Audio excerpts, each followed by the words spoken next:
Vamos abrir nossas Bíblias no segundo livro dos Reis, em seu capítulo de número 18. Segundo livro dos Reis, capítulo de número 18. Nós estaremos efetuando a leitura do versículo 19 ao 22, do versículos 28 ao 35. Todos os irmãos possam encontrar o texto sagrado. Enquanto os irmãos procuram, eu gostaria de expressar a Deus, à igreja, aos irmãos, a minha gratidão a todos aqueles que oraram e continuam orando pela vida de Madinéia. Há exatamente 19 dias, Madinéia foi submetida a um procedimento cirúrgico emergencial e, para a honra e glória do Senhor, essa cirurgia foi um sucesso.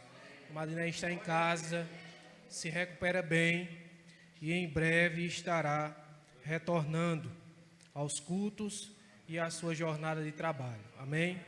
Que os irmãos continuem orando, não só por ela, mas por toda a nossa família, porque nós somos e sempre seremos carentes, extremamente carentes de vossas orações. Amém? Segundo livro dos Reis, capítulo 18. Como disse antes, nós vamos ler dos versículos 19 ao 22 e do versículo 28 ao 35. Amém, irmãos? Diz assim a palavra do Senhor. Rabsaque lhes disse: Dizei a Ezequias: Assim diz o sumo rei, o rei da Assíria: Que confiança é essa em que te estribas?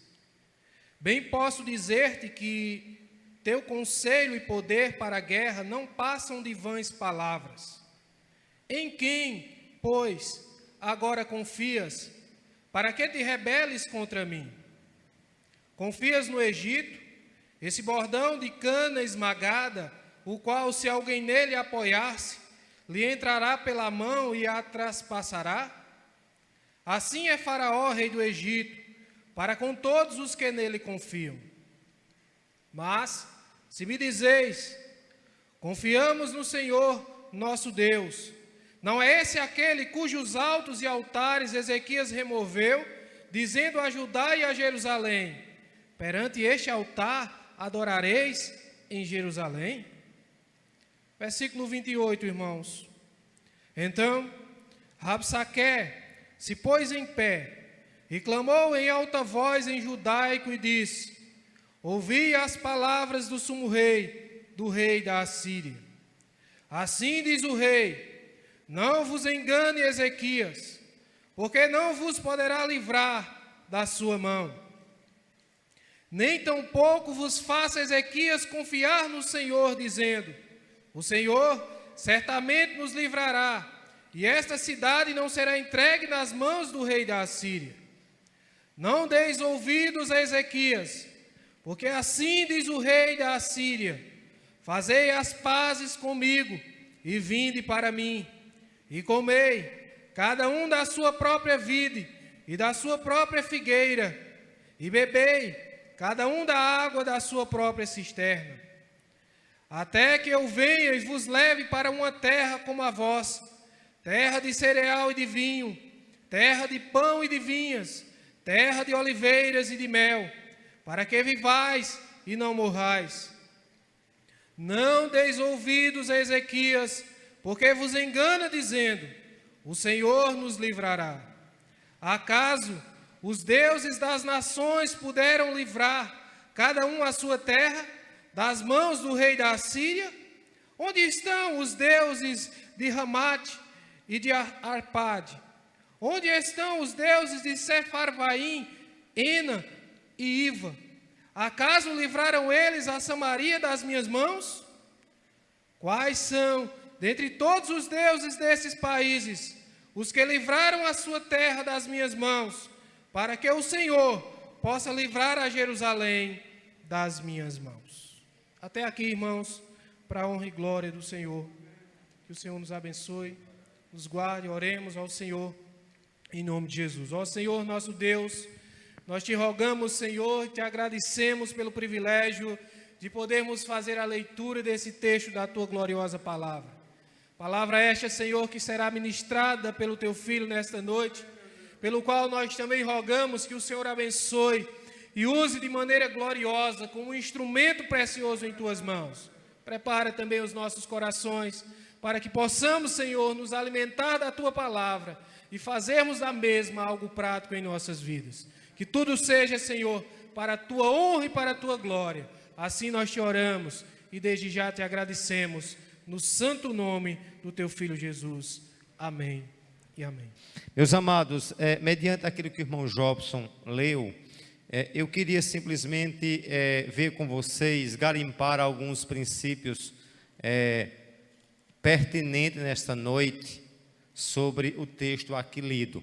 Mas eu queria tomar como rumo nessa fala, nessa breve exposição desse texto, algumas verdades que é necessário nós pensarmos nela. Amém?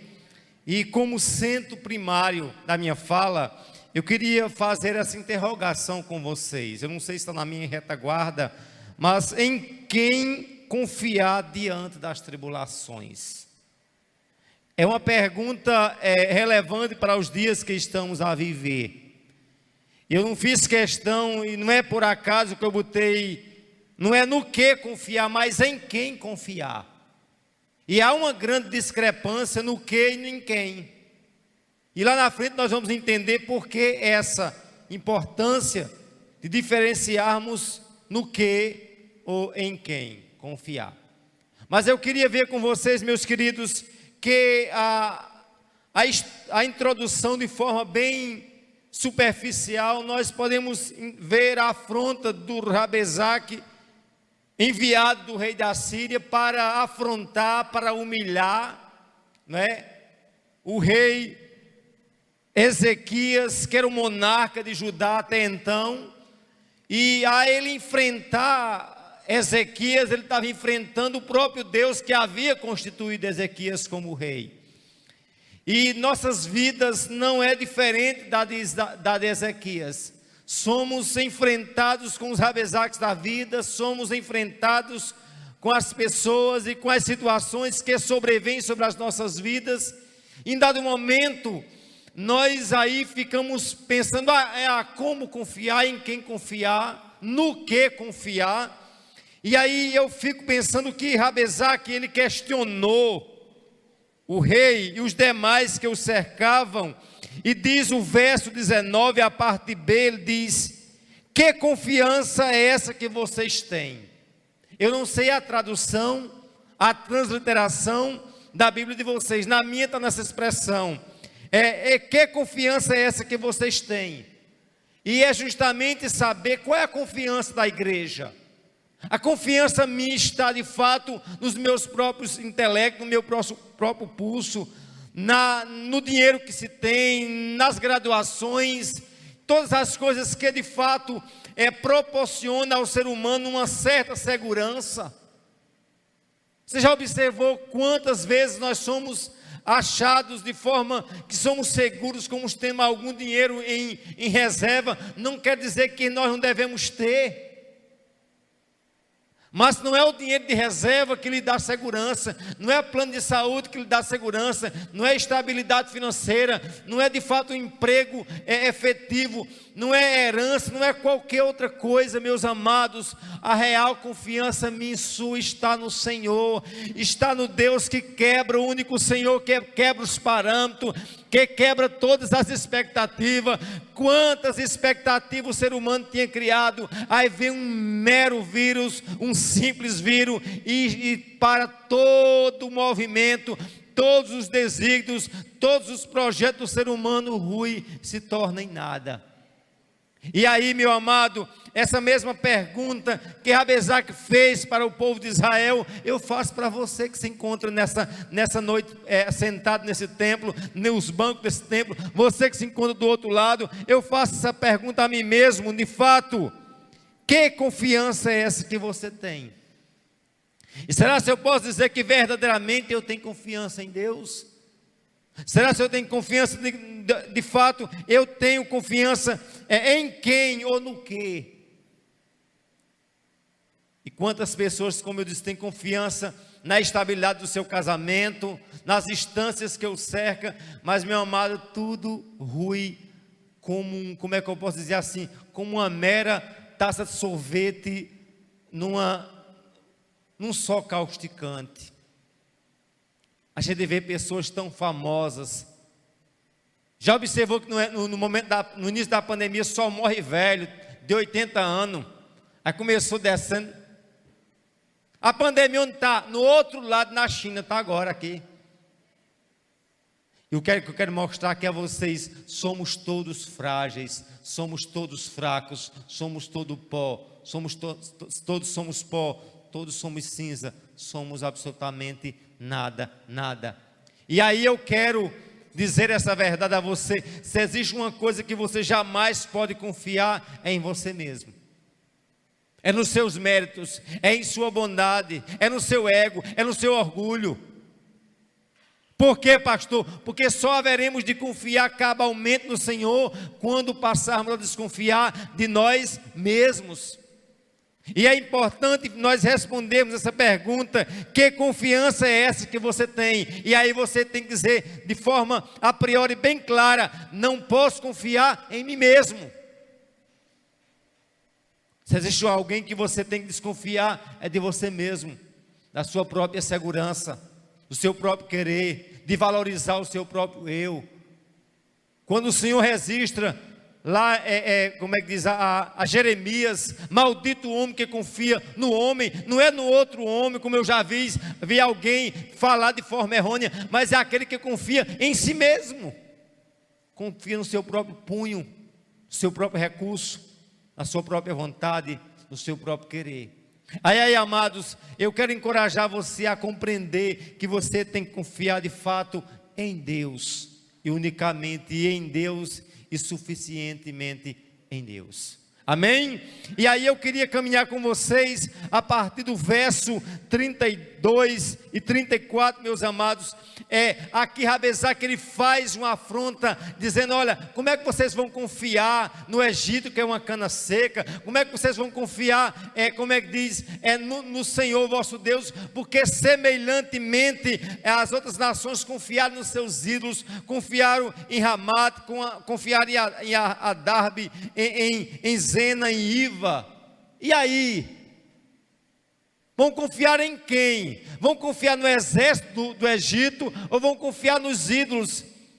Mas ele esqueceu que todos esses ídolos aqui mencionados, de fato são ídolos, são obras das mãos dos homens, são de fato algo da criação do homem. Mas o Senhor, o qual Israel confiava, o qual Judá confiava, o qual Aiek Sumé confia hoje, eu e você, não é um ídolo, não é uma coisa, não é um projeto, não é uma invenção do homem. Esse Deus é o Deus do universo. Ele não é um qualquer, Ele é o Senhor, Ele é o único Deus, Ele é o único autoexistente. E é justamente isso que eu quero dizer a você, que Deus difere realmente de forma singular dos ídolos. Nem outro além dele é Deus. A partir do momento que alguém é criado, jamais poderá ser Deus. E Ele de fato, por ser autoexistente, só Ele é Deus. E aí cabe a mim, a você, por Ele ser Deus, cabe a mim, a você, depositar nele a sua real confiança. Amém, amados? E aí, de fato, nós devemos perguntar a nós mesmos nessa noite: em quem confiar diante da tribulação? E jamais dizer no que confiar: no dinheiro, no pastor, na igreja, no templo, no plano de saúde, no político. Não no que, mas diga: mas em quem?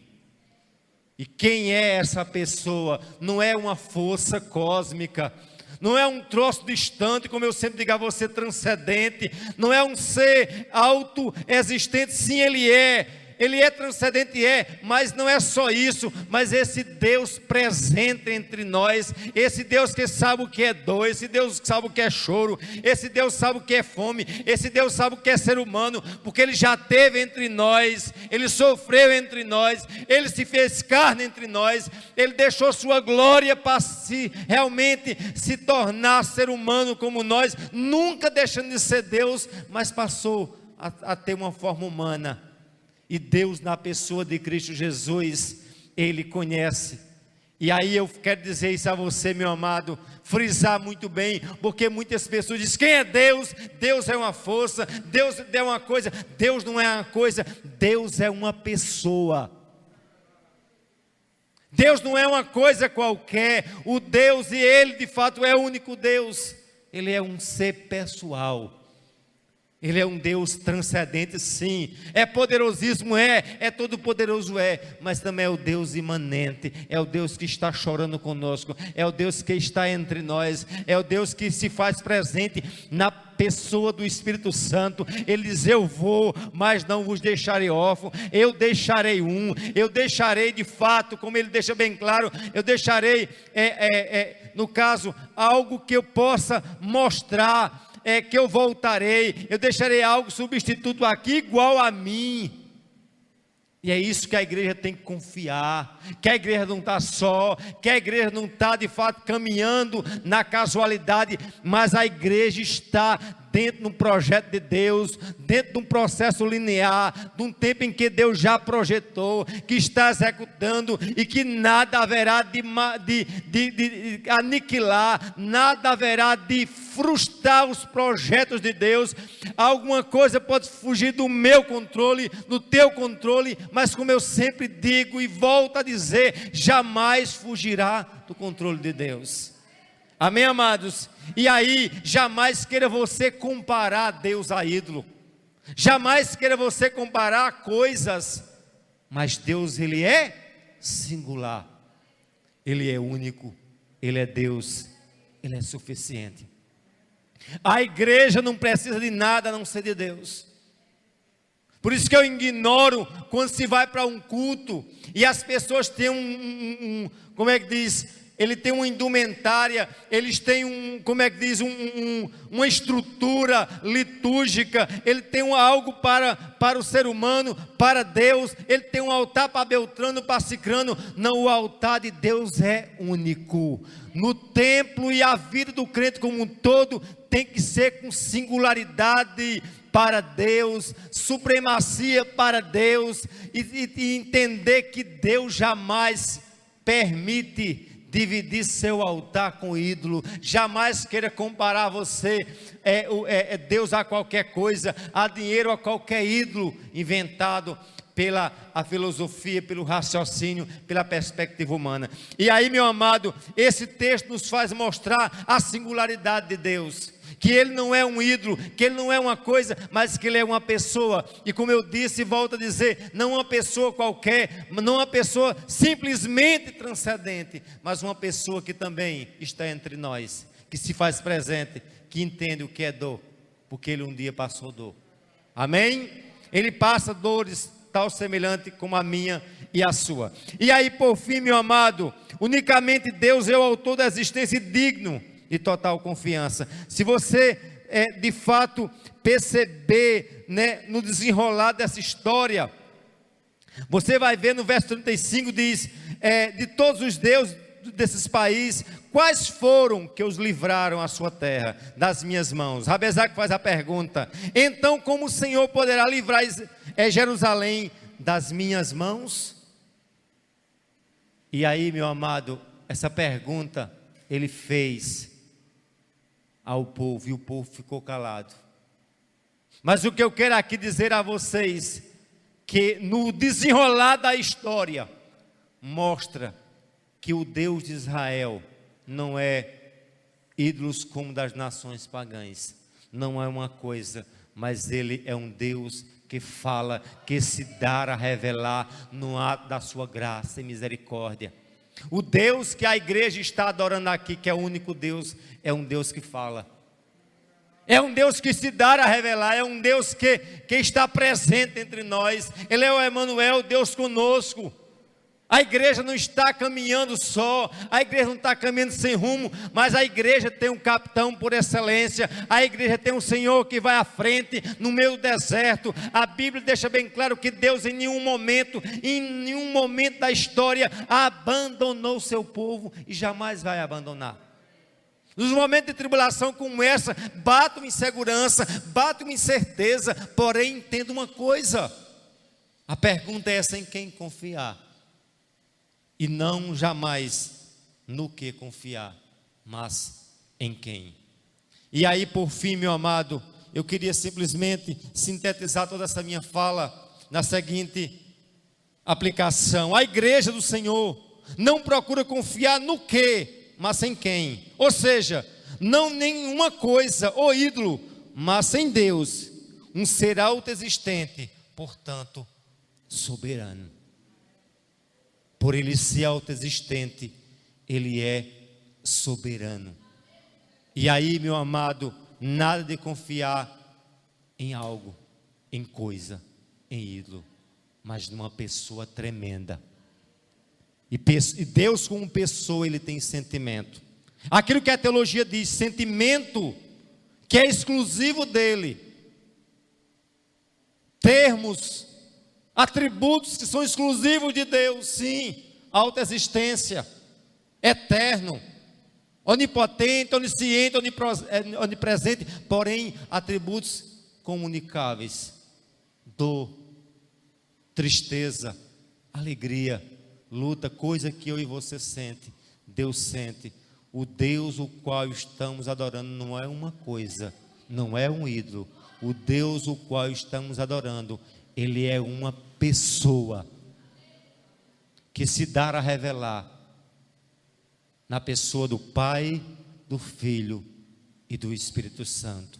A ele seja glória, a ele seja o louvor, e o desejo maior meu é um dia estar eternamente com esse ser tremendo, autoexistente, e que haveremos de o vê-lo face a face, ou seja, de forma íntima. Esse é o desejo da igreja, que está aqui, mas não é daqui, é do alto. Você pode aplaudir essa pessoa singular, essa pessoa soberana, essa pessoa que está entre nós, essa pessoa que nos faz confiar nele e unicamente e suficientemente nele. Deus te abençoe, que Deus nos dê graça, nos dê força para continuarmos prosseguindo na caminhada. Amém?